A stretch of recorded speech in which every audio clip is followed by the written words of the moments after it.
नाणं विदल्सणं मेया सिद्धे शिरसा नमस्सामि।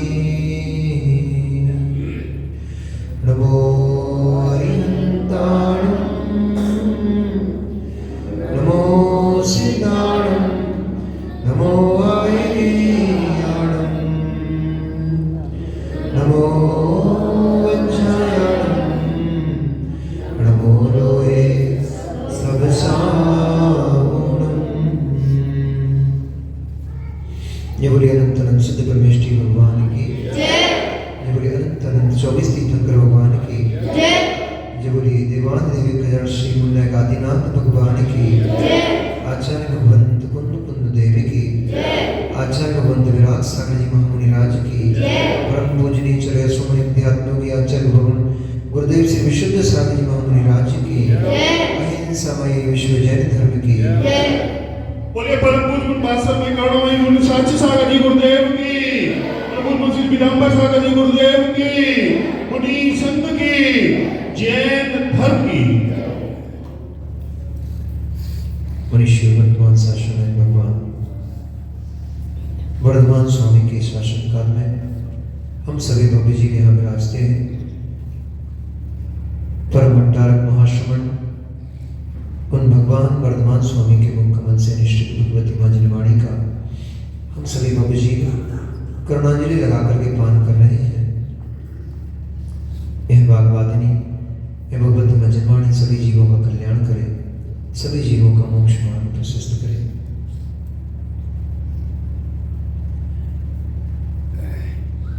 दूसरे जीवों के ऊपर कष्ट देखकर जिनका हृदय दुखित हो जाए, जिनका हृदय अश्रुपात करने लगे,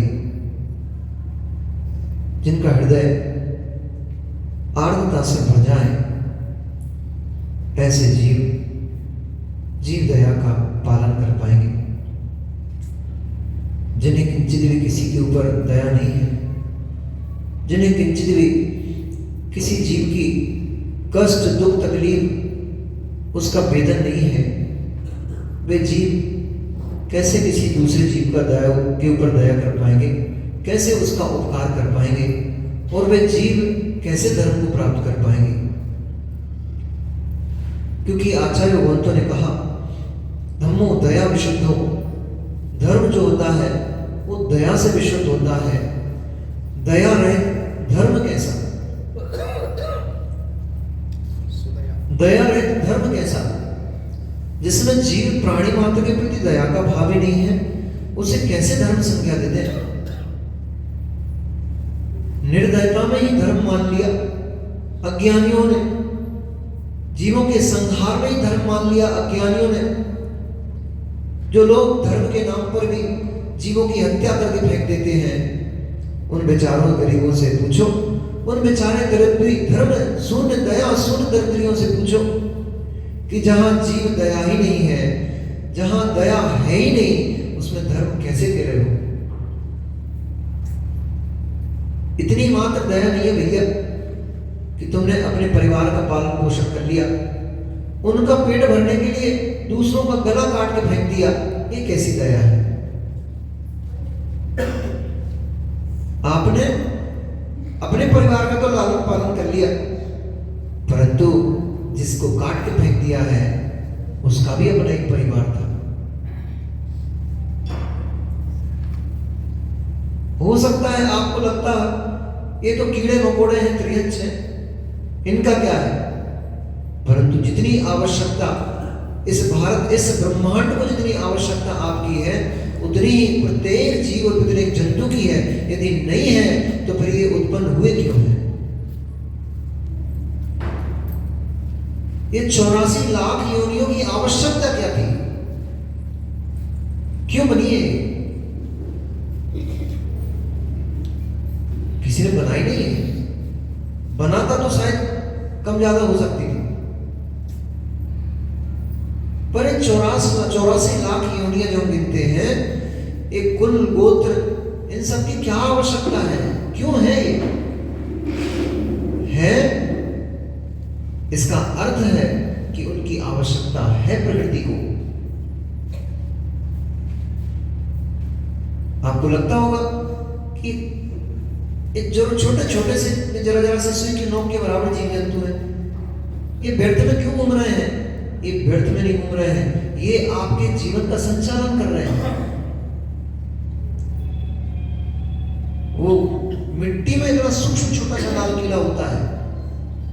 हम लोग जब जंगल जाते हैं तब कई स्थान पर देखते हैं, कई जगह ऐसी मिट्टी मिलती है जहां पर उसमें छोटे छोटे से कीड़े होते हैं, मिट्टी में ही जीव होते हैं। उनकी क्या आवश्यकता है? क्या कर रहे हैं वो हमारे लिए? एक हिसाब से देखा जाए तो उपद्रव भी तो कर रहे हैं।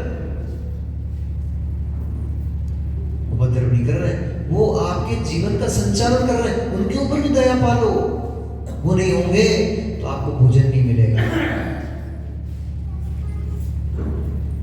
वो जीव अपने शरीर को, अपने देह को छोड़ता है, वहां पर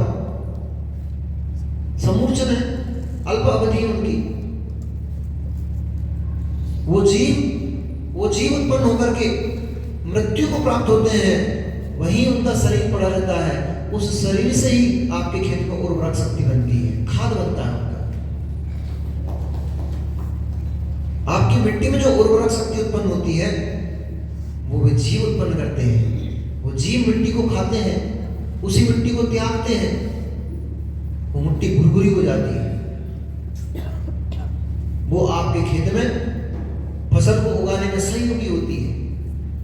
वो नहीं होगी तो आपकी फसल नहीं उग पाएगी। इसलिए आपको लगता है कि पढ़ने लग गए हैं, क्योंकि अब प्राणी जीवों का घात अधिक करने लग गया है। जिन जीवों की प्रकृति को आवश्यकता थी उनको तुमने पहले ही मार डाला। अब कहां से ये प्रकृति का बैलेंस कैसे बनेगा? तो आप मात्र उन जीवों के हत्यारे नहीं हो, उन अनेक अनेक लोगों के भी हत्यारे हो, जिन लोगों को आपकी इस हत्या ने असुविधा उत्पन्न की है। एक कार्य को अनेक अनेक पक्षों में देखना पड़ेगा, एक कार्य के अनेक अनेक संबंध जोड़ करके देखना पड़ेंगे, तब इस ब्रह्मांड में आपको प्रत्येक जीव के ऊपर समझ में आएगा कि एक एक जीव, एक एक वस्तु की कितनी उपयोगिता है यहां पर। अभी तो हम उठाया कुछ भी करने लग गए।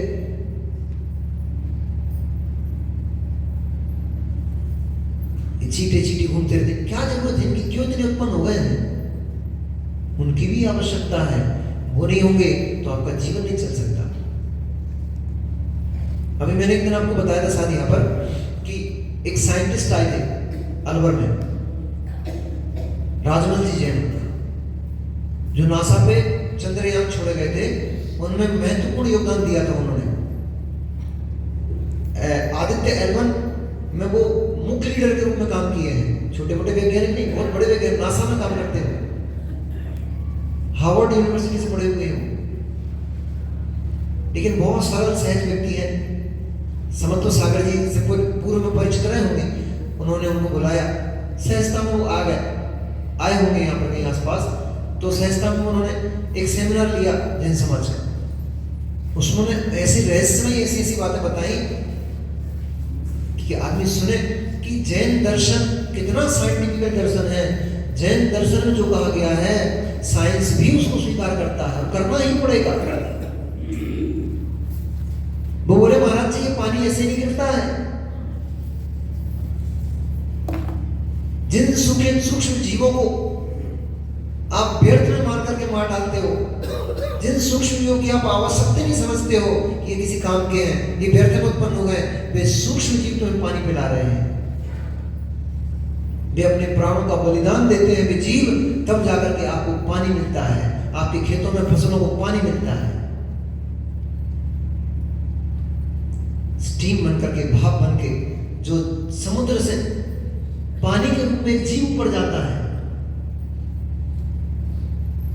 बहुत लॉजिकल विषय है ये तो हम पहले से ही कह रहे हैं कि पानी में एक इंद्रिय जीव है, तब नहीं मान रहा था। हम तो कह रहे हैं कि बूंद में असंख्यात जीव है, इसलिए एक एक बूंद पानी को घी तेल की तरह खर्च करा करो। क्योंकि आपके एक बूंद पानी के खर्च में असंख्यात जीवों की हत्या होती है। हम कह रहे भैया छान के पानी प्रयोग करो, कम से कम 10 जीवों की रक्षा तो कर लो। तो लोगों को लगता है जैन धर्म की रूढ़ी है, जैन समाज की रूढ़ी है, रूढ़ीवादी समाज है। अब पानी के छानने में क्या फर्क पड़ता है, रात्रि के भोजन में क्या फर्क पड़ता है, आलू प्याज खाने में क्या फर्क पड़ता है? बहुत फर्क पड़ता है, क्योंकि आप एक आलू के एक सुई के नोक के बराबर क्षेत्र में असंख्यात जीव भरा पड़ा हुआ है। आपको लगता होगा, आपको हो सकता है खाने में टेस्टी लगता हो, खाने का मन करता हो, लेकिन आज से आप ये सोचने लग जाना, जब जब आलू खाने का आपका मन करने लग जाए, मन सताने लग जाए, और उस आलू खाने की आपके बहुत मन करे, केशु तुम तो महान आदमी, तुमने फिंगर्स का त्याग कर दिया है। और वो कहाँ के छोटा बालक खड़े तो है, बालक एक मिनट सम्यक एक गौरव भैया से बोलो, कहने भैया मेरी पीठ हो जाए, गौरव भाई इसकी पीठ हो। और आप लोगों को सबको इस बच्चे की अनुमोदना करना चाहिए, कर दो। मैं उसको चढ़ा नहीं रहा हूं ऊपर, मैंने नहीं बोला उससे कि बेटा तू त्याग कर। वो स्वयं अपनी मर्जी से आया था रात को और बोलता है महाराज जी, जब तक आपका यह प्रवास चल रहा है तब तक मैं मोमोज खाने का त्याग कर रहा हूं और मैं फिंगर्स खाने का त्याग कर रहा हूं। ये है संस्कारों की महिमा। ये होती, वो बच्चा डेली प्रवचन सुन रहा है, कुछ ना कुछ तो उसके मस्तिष्क में भी चला होगा। अगर उसने ये निर्णय किया है, किसी ने बोला था बेटे तुमसे, पापा ने, मम्मी ने, किसी ने नहीं बोला, स्वयं अपनी स्वेच्छा से आया। इसका मतलब प्रवचन सुन रहा है, क्लासेस अटेंड कर रहा है, महाराज जी के पास आ रहा है, जा रहा है, बातें सुनता रहता है, तो कुछ ना कुछ तो उसका चिंतन की धारा दौड़ी होगी कि नहीं दौड़ी होगी, तभी तो उसने एक निर्णय किया है। गौरव भाई, मैंने आपसे इसलिए पीठ हुई उसकी कि वो छोटा सा बच्चा, उसको ये समझ नहीं आया, ये डर नहीं लगा कि मैं बाजार में, महाराज का कोई भरोसा कि महीना भर रुक गए तो, 2 महीने रुक गए तो, वो महाराज के चतुर्मास तक के लिए ही अटक गए तो रुक जाएंगे, तब तक डरना में तभी नहीं रुक रहे हम, चतुर्मास में बहुत समय। पर उसको ये भय नहीं लगा कि मेरे पता नहीं कब तक के लिए मेरे फिंगर छूट जाएंगे, कब तक के लिए मेरे मोमोज छूट जाएंगे। उसने नहीं सोचते हुए तुरंत त्याग कर दिया कि ये मुझे नहीं खाना है। उसकी त्याग की जो भावना उत्पन्न हुई है, इसकी अनुमोदन मैंने आपसे इसलिए करवाई मित्र कि मुझे आपको रात्रि भोजन के लिए कितना प्रेशराइज करना पड़ा कि भैया रात्रि भोजन छोड़ दो, रात्रि भोजन छोड़ दो, रात्रि भोजन छोड़ दो। पर तुम्हें निर्णय लेने में कितने सारे विकल्प खड़े हो रहे हैं। एक रात्रि भोजन का निर्णय करने में कितने विकल्प खड़े हुए हैं। कभी पत्नी दिख रही है, कभी घर दिख रहा है, कभी दुकान दिख रही है, बाहर दिख रहा है, कितने लोग दिख रहे हैं। एक छोटे से त्याग के लिए इतना नियम, इतना कड़ा संघर्ष है। अरे हम आपसे पूछ थोड़े रहे हैं, आप डर क्यों रहे हो? देखो ऐसा बोलते हैं, बोले जब पाप किया नहीं तो क्यों डरे, और पाप किया है तो डरने की जरूरत क्या है, फल तो मिलेगा।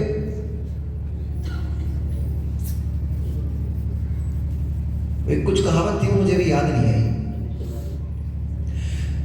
कुल मिलाकर के मैं आपको ये बताना चाह रहा हूं कि जहां दया होगा, मुझे भी जहां जीव के भीतर दया होगी, वहां उसके अंदर अपने आप करुणा उत्पन्न होगी, अपने आप जीव रक्षा का भाव अपने आप उत्पन्न होगा। और जो दया शून्य है, वे कैसे जीव रक्षा कर पाएंगे? वे परिवार की रक्षा तो कर लेंगे, अपने संतान को पाल लेंगे, उसके लिए वे दूसरे जीवों की हत्या करके उसको खिला डालेंगे। अपना बेटा दिखेगा तो तुरंत खून की बोतलें चढ़वा देंगे, क्योंकि बेटे की पर्याय से राग है, जीव द्रव्य से राग नहीं है। जिन्हें जीव द्रव्य से राग होगा वो कहेगा मैं इसको मांस भक्षण करा करके नरक गति का बंधन नहीं कराऊंगा, अगर इस समय ये मर गया तो नरक में चला जाएगा, मैं इसको बोतल खून की नहीं चलाऊंगा।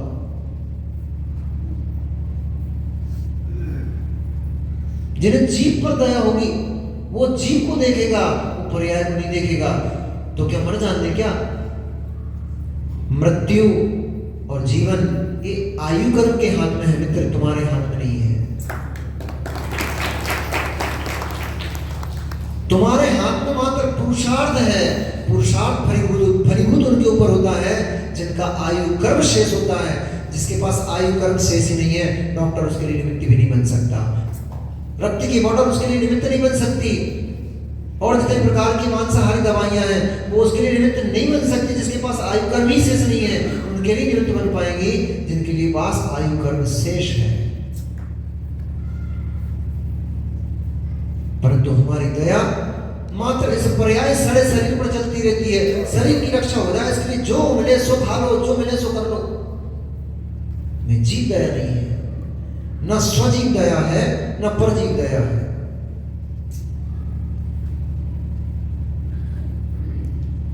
एक महात्मा जी मिले, वो व्रती थे। उनके दवाई के पत्ते पर रेड सिंबल बना हुआ था। मैंने मेरे देखने में वो आ गया, वो लेकर आए होंगे, वो मेरे पास बैठे थे तो नजर मेरी पड़ गई उस पत्ते पे, मुझे ऊपर रेड सिंबल दिख गया। मैंने उनसे पूछा, मैंने कहा भैया आप तो व्रती हो? बोले हमारा जी। मेरे व्रती तो एलोपैथिक दवाई भी उपयोग नहीं करता है, कदाचित करना भी पड़े तो कम से कम ऐसी दवाई का उपयोग नहीं करता। इसमें तो स्पष्ट रेड सिंबल ही बना है, ये तो मांसाहारी दवाई है, ये कैसे खा सकते हो आप? आपका कौन सा व्रत पड़ेगा इससे? बोले महाराज जी अब क्या करें, डॉक्टर ने लिख के दी है और बीमारी ऐसी है ये मुझे रोज खाना ही पड़ती है। तो मैंने उनसे पूछा, मैंने कहा तुमने जिस दिन व्रत लिए थे, जिस दिन तुमने अहिंसा नाम का व्रत धारण किया था, उस दिन ये नहीं सोचा था क्या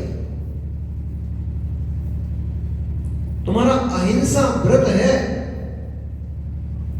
और तुम अहिंसा व्रत धारण करने के बाद हिंसक दवाई कैसे खा सकते हो? इनमें जीवों के पिंड पड़ा हुआ है, इसमें मांस पड़ा हुआ है, इसमें रक्त पड़ा हुआ है, तुम ये दवाई कैसे औषधि रूप में भी उपयोग नहीं कर सकते इसको? इसका कोई तो सब्स्टिट्यूट होता होगा जो कि आयुर्वेद में मिलेगा, वो वस्तु आप उपयोग कर सकते हो ना, कम से कम उस वस्तु को उपयोग करो, ये दवाई क्यों उपयोग कर रहे हो?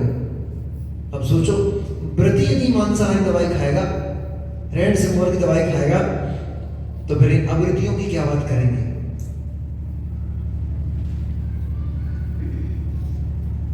उन्हें अपने शरीर से इतना राग, अरे कितना बचा पाओगे इसको? कब तक बचा पाओगे? कितनी ताकत है तुम्हारी इसको बचाने की? ये तो कृतज्ञ है।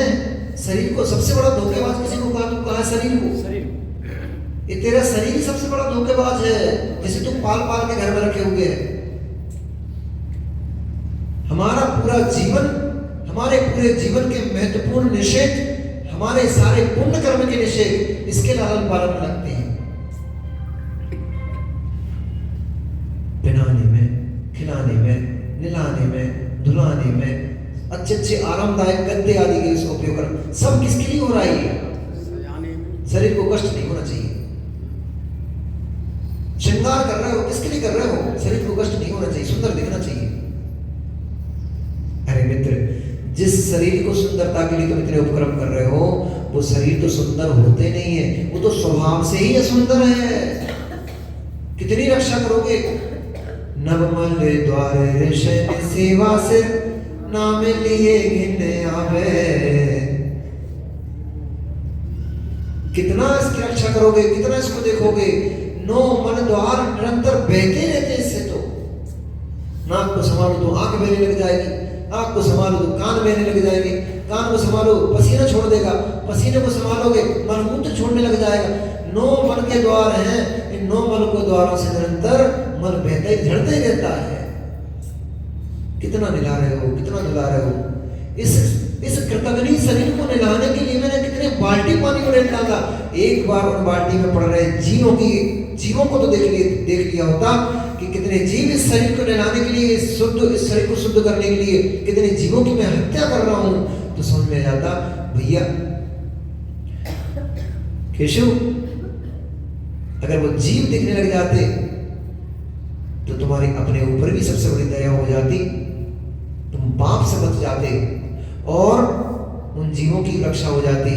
असत्य अनुष्ठान है, भगवान की पूजन करने, अभिषेक करने के लिए शरीर की शुद्धि की जाती है, व्यवहार है ये, और इसको करने के लिए जल का प्रयोग किया जाता है। तो हम ऐसा क्यों करें जब जल का प्रयोग करना ही पड़ता है, करना पड़ता है, तो हम उसको रस लेकर के क्यों, आनंद लेकर के क्यों करें? यही समझो कि करना पड़ता है, मुझे मजबूरी है, तो भैया मजबूरी है तो शुद्धि तो 2 मौके में भी शरीर की शुद्धि हो सकती है।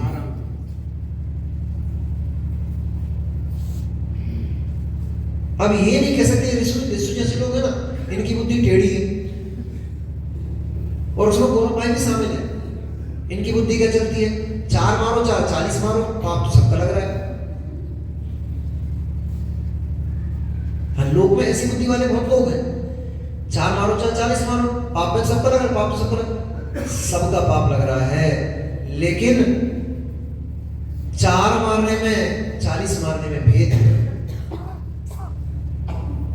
और 4 मारने में और 40 मरने में, 40 मारने में बहुत बड़ा भेद है। श्वास ले रहे हो, इसमें जीव मर रहे हैं। वायु कायिक जीवों की विराधना आपके द्वारा हो रही है श्वास लेने में, तो क्या करें महाराज जी, श्वास लेना बंद करें, गला घोट ले, ये तो महापाप हो जाएगा। नाक बंद कर ले, मुंह बंद कर ले, प्राण निकल जाएंगे, क्योंकि श्वासोच्छ्वास प्राण से ये संसारी जीव जीता है। इसलिए असक्त अनुष्ठान है, इसमें आपका बल नहीं चलेगा। हम तो ये कहेंगे कि तुम्हारे पाप कर्म का उदय, तुम्हें सांस लेना पड़ रही है। केवल भगवान क्यों नहीं बन गए कि तुम्हें सांस ही न लेना पड़ती? शुद्ध आत्मा सिद्ध परमात्मा क्यों नहीं बन गए, तुम्हें सांस ही नहीं लेना पड़ती? तुम्हारी गलती है, तुमने शरीर प्राप्त किया है, फिर भी जब श्वास लेना ही है तो आचार्यों ने तो ऐसा कहा, अभ्यास करो श्वास निरोध करने का। श्वास निरोध का भी अभ्यास करो, जितनी कम से कम सांस लेना पड़े उतनी कम से कम सांस लो। कम से कम जो 20 श्वास ले रहे थे, आपने अभ्यास करके 10 श्वास लेना प्रारंभ कर दिया। 10 श्वास में जो जीवों की विराधना होने वाली थी, उतनी जीव तो आपने सुरक्षित कर लिए। हमारे गौरव भाई कहेंगे चाहे 1 मग्गा सुनाओ, चाहे 1 बाल्टी सुनाओ, जीव तुम्हारे ही रहे। तो क्या मतलब? अरे भैया, 1 मग्गा में अगर 100 जीव मर रहे हैं, 1 बाल्टी में 1000 जीव मर रहे हैं, 100 तुम्हारे मर गए, कोई बात नहीं भैया, नहीं रोक पा रहे उनको, तो कम से कम 900 जीवों की रक्षा तो कर लो, इतनी कर लो। 900 जीवों की हत्या के पाप से तो बच गए, 100 का लगेगा। तो फिर अब सुनो, तो फिर मिथ्या दृष्टि पापी जो जीवा लोलुपी है वो कहेगा तो ठीक है महाराज जी, हम 10 बकरे नहीं मार के खाएंगे, 1 बकरा मार देंगे। हम 100 अंडे रोज नहीं खाएंगे, हम 2 अंडे कम कर लेंगे, 2 अंडे से काम चल लेंगे। हम 100 मुर्गे साल भर में नहीं खाएंगे, हम साल भर में 10 मुर्गे करके खा लेंगे। क्यों? आप ही ने तो बोला कम कर लो। मैंने कहा है जहां असत्य अनुष्ठान है उसमें लगाना है, जहां आपका पेट सब्जी भाजी से भर सकता है, जहां आपका पेट ऐसे द्रव्यों से भर सकता है जिनमें अधिक हिंसा नहीं होती है, तो फिर हिंसा करके खाने की आवश्यकता क्या है? आवश्यकता ही नहीं है। जब आयुर्वेदिक औषधि से आपकी बीमारी शांत हो सकती है, तो हमें एलोपैथिक खाने की जरूरत क्या है? और एलोपैथिक खाना भी पड़ रही है, तो ऐसी औषधि खाने की आवश्यकता क्या है जिस औषधि से हमें मांसाहार का दोष लगता है? क्यों खाना? आखिरी जवाब एक ही होता है, शरीर की रक्षा तो करना है। और ज्ञानी हुए थोड़े, और ज्ञानी हुए हमारे पंडित जी राम कुमार जी बैठे क्या? हमारे राम कुमार पंडित जी जैसे ज्ञानी मिल गए तो वो कहेंगे महाराज जी शरीर की रक्षा करना जरूरी क्यों? अरे साधना इसी से तो करना है। कौन सी साधना करना है? असंयम को लपेट करके रामकुमार महात्मा जी को नहाना था। रामकुमार भैया, हमारे रामकुमार महात्मा जी को नहाना था, स्नान करना था। तो भैया पहले गए कहां? जहां नाली का मल निकला पड़ा हुआ था। तो कहने में थोड़ा नाली का मल लपेट लो। क्यों? अरे भैया भी मुझे नहाने जाना है तो मैं थोड़ा पहले नाली का मल लपेट के जाऊं क्योंकि मुझे नहाना है। तो कौन तुम्हें समझदार कहेगा? राधे खेड़ा का पागल ही आदमी हो तुमसे कहे तुम समझदार हो। कोई पागल ही होगा, पागल भी नहीं कह सकता। वो भी कहेगा भैया नाली में पैर क्यों डाल रहा है? पागल भी इतना पागल नहीं होता, उसको पता होता है नाली है, उसमें पैर नहीं डालता, उसमें नाली के पानी से हाथ धोते देखा गया किसी पागल को? पागल में इतनी अकल होती है कि वो नाली के पानी से हाथ नहीं धोता, नाली का पानी पीता नहीं है, वो भी शुद्ध पानी स्वच्छ पानी पीता देखता है। परंतु अगर हमारे रामकुमार भाई नहाने से पहले मल लपेटने लग जाएं, नाली की कीचड़ लपेटने लग जाएं, तो लोग कहेंगे कैसा पागल आदमी है। अरे भाई नहाना इसलिए पड़ता है कि जो पूर्व से पसीना आदि है छपा हुआ है, मलमूत्र छपा हुआ है, उसकी शुद्धि के लिए शरीर की उससे शुद्धि हो जाए। वैसे तो शुद्ध होता नहीं है, उपचारिक है, व्यवहारिक बातें हैं। तो व्यवहार में शुद्धि करें, व्यवहार में जीना पड़ेगा। जीते तो व्यवहार नहीं हो, इसलिए व्यवहार को पाल के रखना पड़ेगा। तो ये व्यवहार का कार्य है। इसकी शरीर देह की शुद्धि के बिना भगवान को स्पर्श नहीं किया जाता है, अभिषेक आदि क्रिया नहीं की जाती, पूजन आदि क्रिया, आहार आदि नहीं लिया जाता है, दिया जाता है, और भोजन भी नहीं किया जाता है। इसलिए औपचारिक जो शुद्धि है ये करना ही पड़ती है। ये असत्य अनुष्ठान में डाल दो, इसको करना ही है। इसलिए जो पहले से छप गई है, धूल छपी हुई है, पसीना छपा हुआ है, लघु शंका आदि गए हुआ तो उसके छींटे चढ़ गए आपके ऊपर, तो उसकी शुद्धि के लिए स्नान किया जाता है। तो समझदार व्यक्ति जो पहले से छपा है उसको हटाने के लिए स्नान करता है, ना कि पहले छपाएगा फिर स्नान करेगा। औषधि खाना पड़ती है क्यों? ये रक्त चढ़वाना पड़ता क्यों? क्योंकि शरीर रहेगा तभी तो हम साधना करेंगे। तो ऐसे कार्य हो गया आपका कि नहाने से पहले मैं कीचड़ लपेट जाऊं। क्यों? मुझे नहाना है, तो मुझे तपस्या करना है, साधना करना है, इसलिए पहले मैं मांस का खा लूं, मांस भक्षण कर लूं, फिर मैं तपस्या करूंगा। अरे पागल आदमी, तू कौन सी तपस्या करके कौन से कर्मों की निर्जरा करने वाला है? तूने मांस भक्षण का महापाप कर करके तूने ऐसा कर्म का आश्रय बंद कर लिया है। इस पूरी पर्याय में तेरी तपस्या से जोड़ने वाला नहीं हो। जो पूर्व से कर्म लाद लाद के हमने रखे हुए हैं, पूर्व से जो कर्मों का बंध हमने कर रखा हुआ है, उन कर्मों की तपस्या के लिए ये सब त्याग किए जाते हैं। तो तुम पहले ही कर्म का बंध कर रहे हो, फिर कह रहे हो हम इससे तपस्या जड़ाएंगे। तो काफी सारे लोगों के मन में, ये हमारे बेटे भी है इंजीनियर भाई, गुरु नहीं, गुरु तो वो है, इसका नाम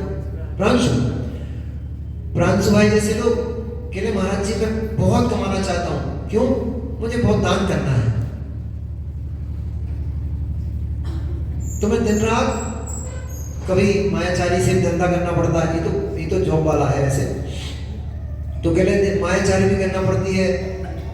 गरीबों के बेचारों के देखता हूं कि हाँ गरीब है, फिर भी उसका अत्याचार करके और उसके पैसे उससे खींचना पड़ते हैं। क्यों खींचना पड़ते हैं? मुझे बहुत सारा दान करना है।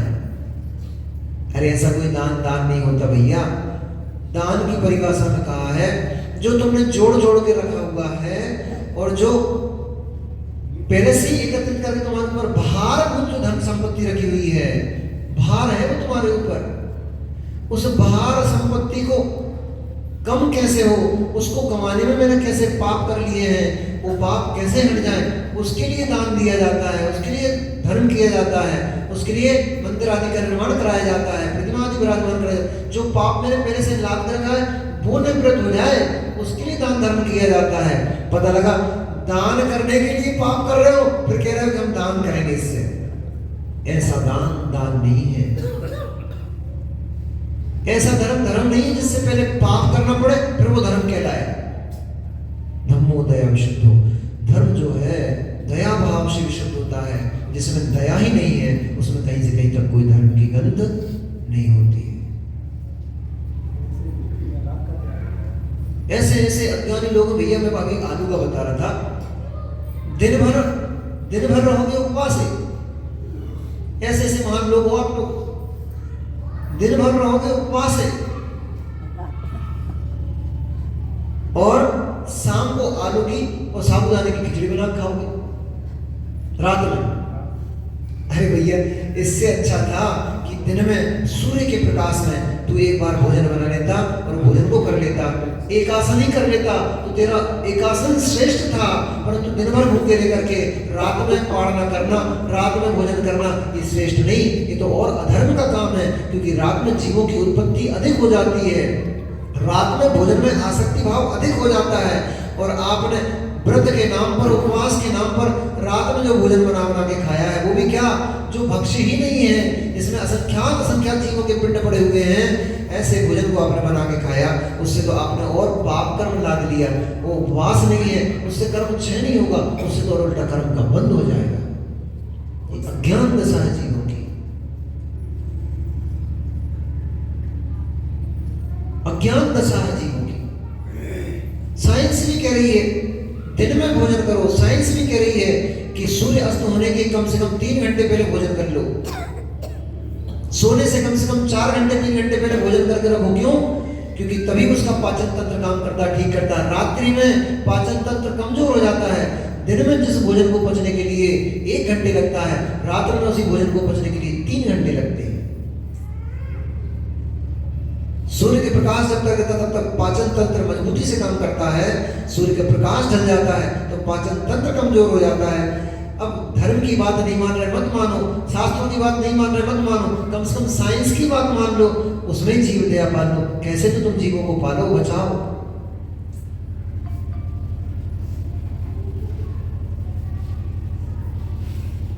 आलू खाने वालों,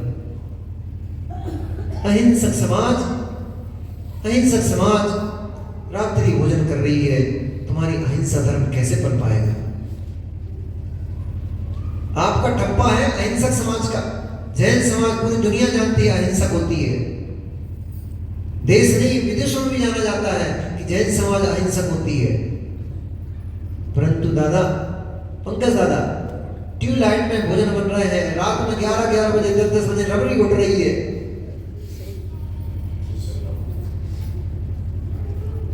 ये भोजन नहीं है क्या? रोटी अकेले नहीं खाते हम, रात में फलाहार खा लेते हैं। फलाहार के नाम पर रात में काजू पिस्ते तला रहे हैं, कढ़ैया चढ़ रही हैं। अरे भैया, वो कढ़ैया चढ़ाने से अच्छा था कि तू दिन की बनी रोटी रात में ही खा लेता। वैसे तो नहीं खाना चाहिए, हम तो उसको भी नहीं कहेंगे कि तुम रात में रोटी खाना दिन की बनी, क्योंकि दिन की बनी रात में खाओ तो भी रात्रि भोजन, रात की बनी दिन में खाओ तो भी रात्रि भोजन। हाँ, ये भी समझ लो, माता जी करती थी तो रात में बना के रख ली, रात्रि भोजन का त्याग है इनका। रात में बना के रख ली, सुबह खा रहे हैं, दिन में खा रहे हैं। आज की सब्जी बच गई तो डब्बा है ना नीले पीले कलर का, उसका नाम है फ्रिज।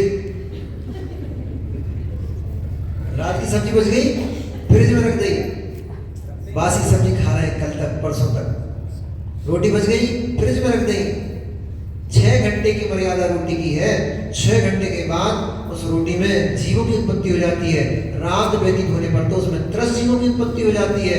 और 3 जीव 2 इंद्री, 3 इंद्री, 4 इंद्री और 2 इंद्री से मांस संज्ञा प्रारंभ हो जाती है। अब देख लेना, जो 2-2, 3-3 दिन 2-2 दिन की रखी रोटी खा रहे हैं, पराठे पूड़ी खा रहे हैं, उनको मांसाहार का दोष लग रहा है कि नहीं लग रहा है?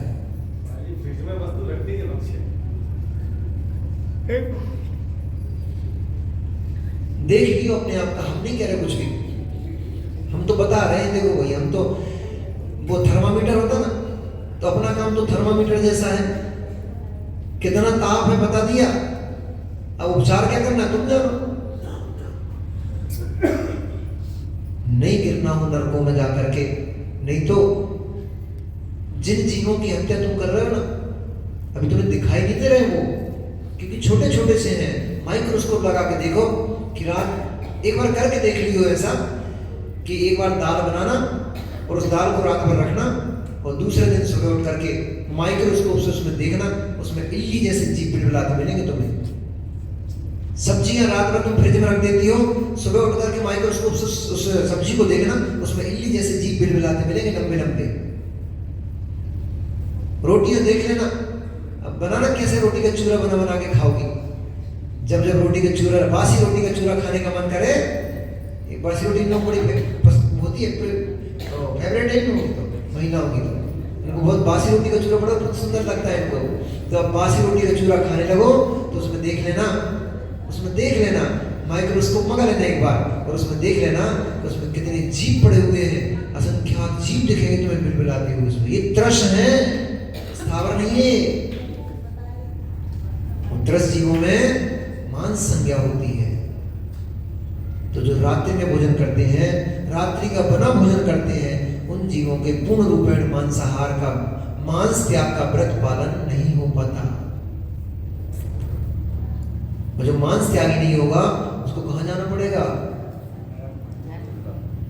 वहां पहुंचोगे फिर नीचे, सात बढ़िया बढ़िया एक अच्छी फैसिलिटीज, अच्छे फ्लैट्स बने हुए वहां पर, 7 भूमियां हैं नीचे, वहां पर बढ़िया सुंदर सुंदर फ्लैट्स बने हुए हैं जिनके नाम रत्न प्रभा, सरकरा प्रभा, बालू का प्रभा, पंख प्रभा, धूम प्रभा, तमा प्रभा, महात्मा, ऐसी सुंदर सुंदर भूमियां बनी हुई हैं, 7 भूमियां। उन 7 भूमियां बड़े सुंदर सुंदर, धम्मा, वंसा, मगवा, मागवी, अंजना, अरिष्टा और मेघा, ऐसे 7 नरक बिल बने हुए हैं। 7 नरक हैं ये, इनमें बिलों की संख्या तो बहुत सारी है। वो बहुत अच्छा बढ़िया सारी व्यवस्था, बहुत सारी फैसिलिटीज वहाँ बहुत अच्छी हैं। आपको वहाँ कुछ नहीं करना पड़ेगा। जैसे ही आप वहाँ पे पहुँचोगे, पहुँचते ही सारी फैसिलिटीज आपको शुरू हो जाएंगी। वहाँ आपको जैसे ही आप पहुँचोगे तुरंत आपके रिश्तेदार लोग जो रहेंगे ना, जिनको आपने पुड़ी में तल तल के खाया था, रोटी का चूरा बना बना के खाया था जिनको आपने, वे सब वहाँ पे आपको मिल जाएंगे। तो वहाँ पे आपको जाते ही आपके वेलकम करने के लिए खड़े हो जाएंगे। आओ भाई, हमें तुमने खूब जला जला के फ्राई कर खाया था, अब हम तुम्हें खिलाते हैं। तुम्हारे शरीरों को छोटे छोटे टुकड़े करेंगे, और टुकड़े कर करके और फिर तुम्हारे मुंह में ठूस देंगे, खाओ इनको। नहीं खाओगे तो संसियों से मुंह फाड़ करके जबरदस्ती टुकड़े कर करके ठूसेंगे मुंह में, खाओ इनको। तब तो रात में खाने में बड़ा अच्छा लगता था, पोहा खा रहे थे, तब तो रात में खाने में बड़ा अच्छा रबड़ी मलाई खा रहे थे, बड़ा आनंद आ रहा था। अब इसको खाने में क्या प्रॉब्लम हो रही है? खाओ। नहीं खाओगे तो मुकदरों से, तलवारों से मारेंगे, कूटेंगे।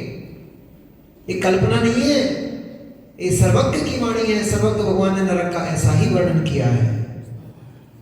केवली भगवान ने नरकों के वर्णन में यही कहा है कि नरकों में किंचित भी शांति नहीं मिलती है, किंचित भी सुख नहीं मिलता है। सुख का तो लेस मात्र भी नहीं है। इतनी पीड़ाएं और इतनी यातनाएं मिलती हैं कि जिनकी कल्पना करना भी असंभव है। कौन जानते हैं? महाराज जी लोग जाएंगे शायद,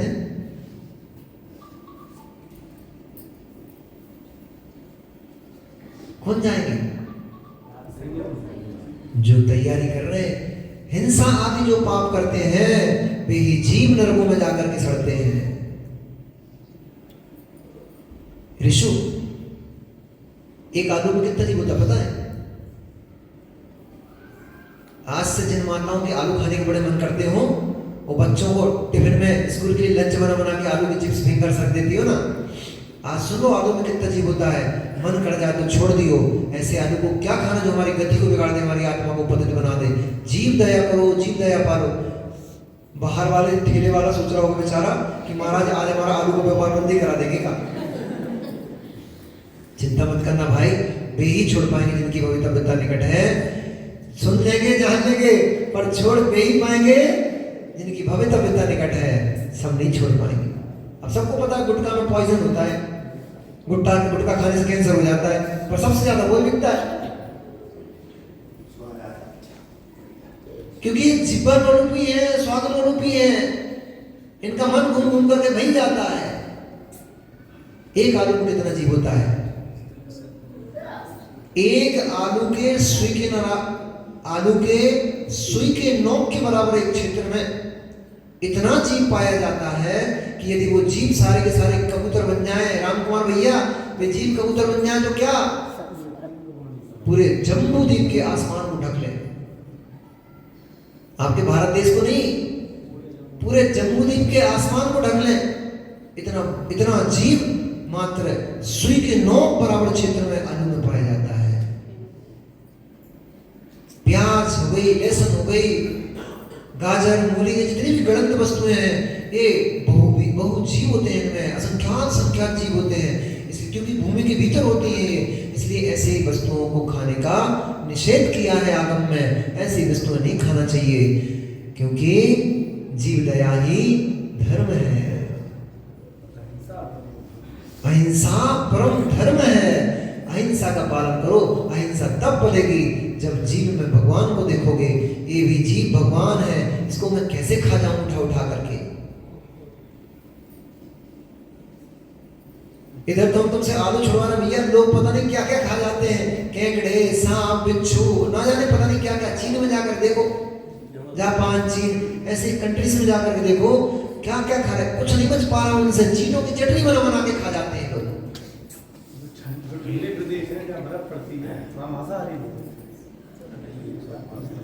ऐसा भी नहीं है जहाँ ठंडी ज्यादा पड़ती है केवल मांस ही खाते हैं,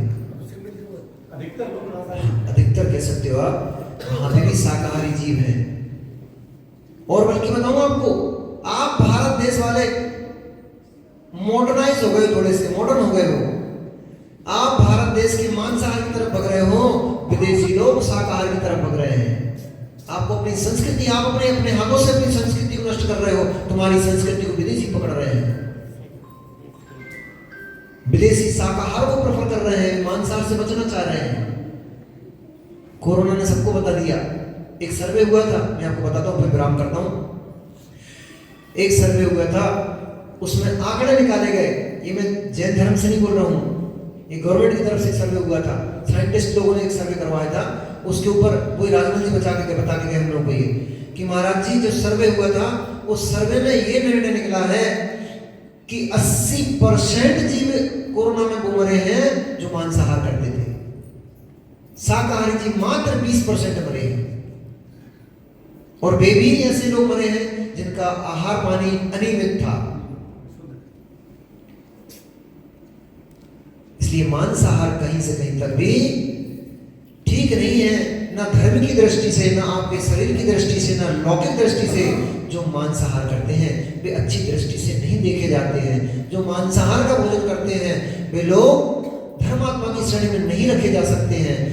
ऐसे ही जैसे वो बाहर का मांस खा रहे हैं, जीवों को, पंचेंद्रिय चारित्रिक जीवों को मार मार के खा रहे हैं, तो आप कैसे घृणा की दृष्टि से उनको देखते हो, तो फिर वैसे ही धर्मात्मा की दृष्टि में आप लोगों की भी स्थिति वही होती है। जो रात्रि भोजन आदि करते हैं, अनछना पानी पीते हैं, उपयोग करते हैं, हम भी यही देखते हैं कि कैसे बेचारे दरिद्र लोग, कैसे पापी लोग हैं बेचारे, कि इनसे जीव दया नहीं पल रही है। जैसे उस जीव से जीव दया नहीं पल रही है, वैसे तुमसे भी कहाँ जीव दया पल रही है। बस इतना ही भेद दे लो, कह लो कि ठीक है, अंतर तो है दोनों में, ऐसा नहीं कहेंगे कि अंतर बिल्कुल भी नहीं है, दोनों के खाने पीने में अंतर तो है, परंतु फिर भी जीव दया ही मुख्य धर्म है। इसलिए जीवों की रक्षा करो, उसी से धर्म पलेगा। जीवों की रक्षा करो तभी परिणामों में विशुद्धि बनेगी, जीवों की रक्षा करो तभी पुण्य बढ़ेगा, और पुण्य बढ़ेगा तो सांसारिक सुख सुविधाएं भी चाहते हो तो जीव दया पालो, पुण्य बढ़ा लो, अपने आप तुम्हारा सांसारिक सारे सुख मिलेंगे तुम्हें।